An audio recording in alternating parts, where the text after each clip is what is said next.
Big spoilers for the Venom 2 post-credit scene. Just thought I'd get that out of the way right now. You've been warned. Okay, still here?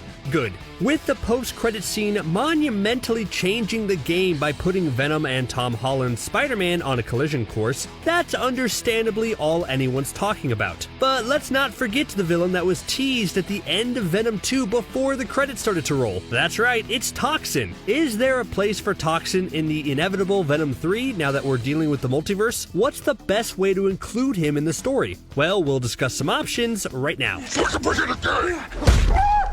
So before we dive into what works best for the Toxin character in live action, I think it's important to know his backstory as well as the backstory of Patrick Mulligan, who winds up wearing the Toxin symbiote first. So I know the Venom movies are not really interested in explaining the concept of symbiote births and whatnot, but it's pretty complex in the comics. Venom, Let There Be Carnage's only line of explanation for Carnage's creation was the Venom symbiote shouting out, "It's a red one," and getting scared. Other than that, Carnage called Venom father, but that's literally about it when it comes to answers. But any avid comic reader knows there's more to it than that. The Venom symbiote was actually 998th in its lineage, and then it's established that the symbiotes produce asexually. So around the time when Eddie Brock was sharing a cell with Cletus Cassidy, the Venom symbiote essentially gave birth while breaking Eddie out, thus creating the Carnage symbiote, which happened to merge with the nearby Cletus Cassidy. That's a case of rotten luck right there.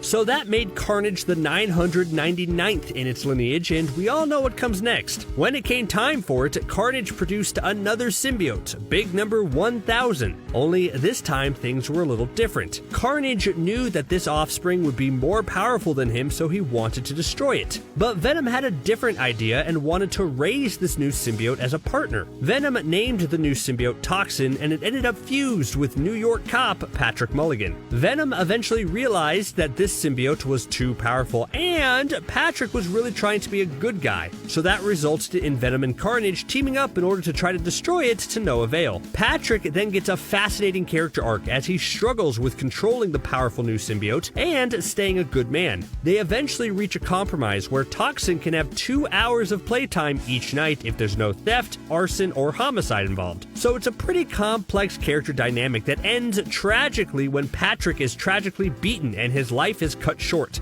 So now that you've got a taste of Toxin, let's discuss how they can fit that backstory into their live action plans.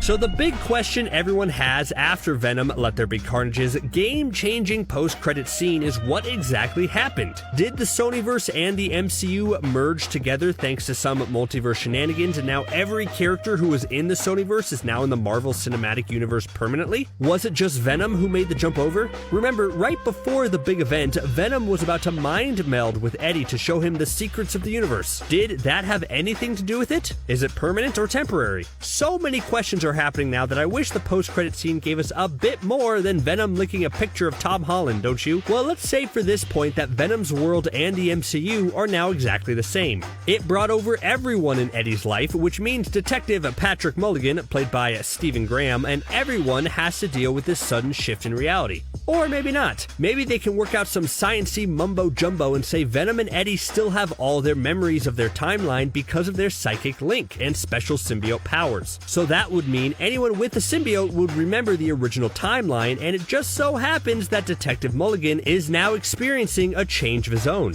While we thought Shriek ended him for good, it's revealed at the end that he now has glowing blue eyes and is talking about superpowered individuals. What most likely happened is that a bit of the Carnage symbiote stayed behind in Mulligan, and now he'll mutate into Toxin. People really need to stop ingesting symbiotes, geez. Anyways, because of the memories of the OG timeline, Mulligan and Toxin will now go after Venom, leading to Venom's first big fight in the MCU. How crazy would that be? You could have Venom and Eddie desperately trying to adjust to the new world around them, but at every turn they're attacked by Toxin to keep them off balance. This could lead to a certain friendly neighborhood wall crawler helping them out.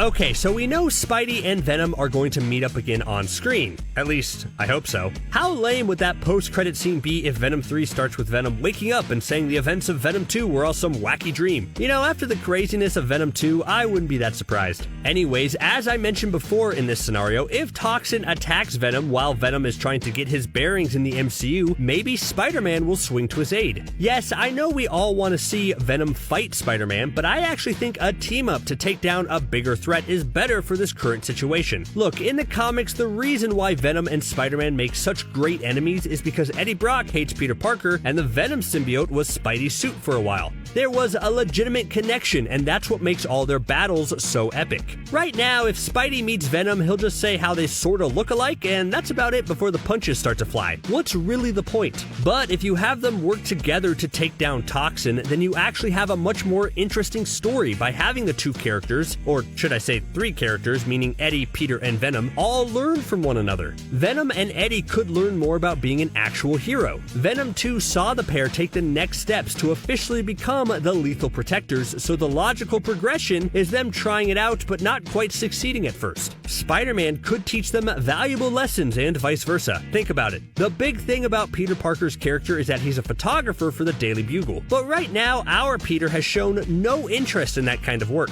Maybe being around Eddie will pique his interest in journalism and lead Peter to work closer with the Daily Bugle in the future. And then on the flip side, Venom could be so inspired by Spidey that he adopts the classic white spider on his chest as he maybe makes a return to his own universe. More on that in the next point.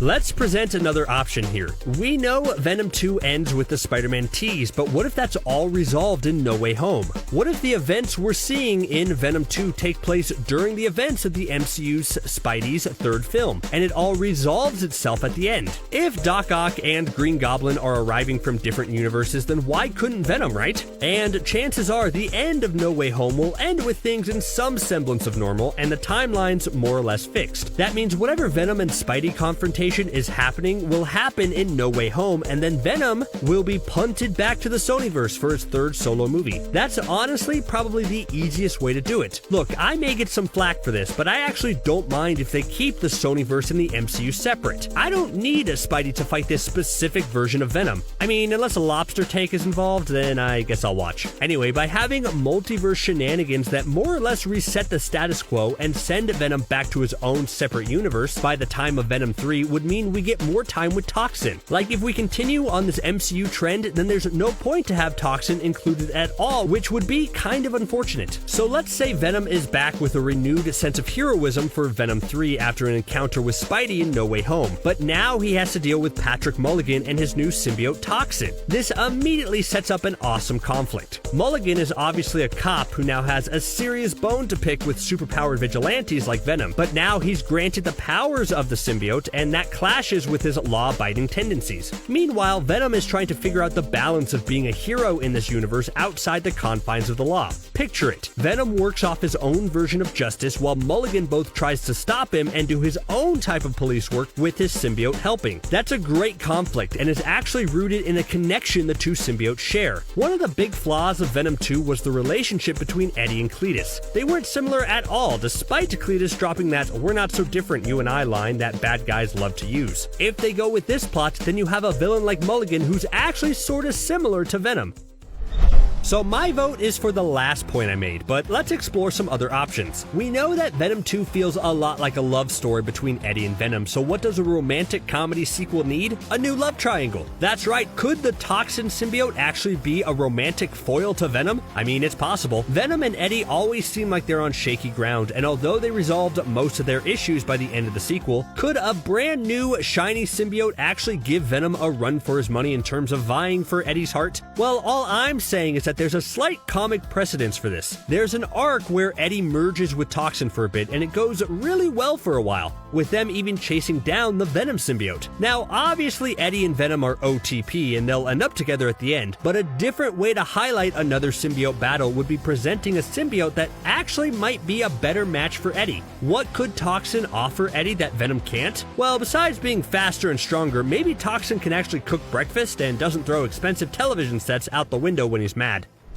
Toxin is supposed to be one of the most dangerous symbiotes around. As mentioned before, he's the 1000th in his lineage, which makes him kind of a big deal. His speed, strength, and stamina are supposed to surpass Venom and Carnage, and he has a few added perks that help give him the edge. So will it be enough for Venom to beat him this time alone? Like, I'm disappointed that Carnage really didn't seem that much more powerful than Venom besides some added red tendrils. So if they're going to convince me that another symbiote is the way to go, then I really need Toxin to bring the heat. And I think it's a possibility. Sure, Woody Harrelson is one of the finest actors we have working today, but Stephen Graham, who played Patrick Mulligan, is a great actor as well. He was terrifying as Al Capone in Boardwalk Empire, so he can definitely bring the menace to play an all-time great bad guy. So instead of just having a fight where Venom overcomes a stronger opponent through luck and sheer force of will, how about a Sonyverse team-up? Yes, that's right, I think a Venom-led Sinister Six should fight Toxin. Think about it for a second. You know that's what the Sonyverse is building up to. We have Morbius coming down the pipeline soon, and then after that we'll have a not Quicksilver Aaron Taylor Johnson playing Kraven the Hunter. It would be a travesty if all these anti-heroes didn't meet up to take down a big threat, and Venom could possibly turn to these other anti-heroes for help in taking down Toxin once and for all. Toxin definitely deserves better treatment than Carnage got, and having him actually be a threatening big bad that multiple anti-heroes have to team up to stop would be epic to see. Plus, I want to see how well Venom can work with a team, don't you?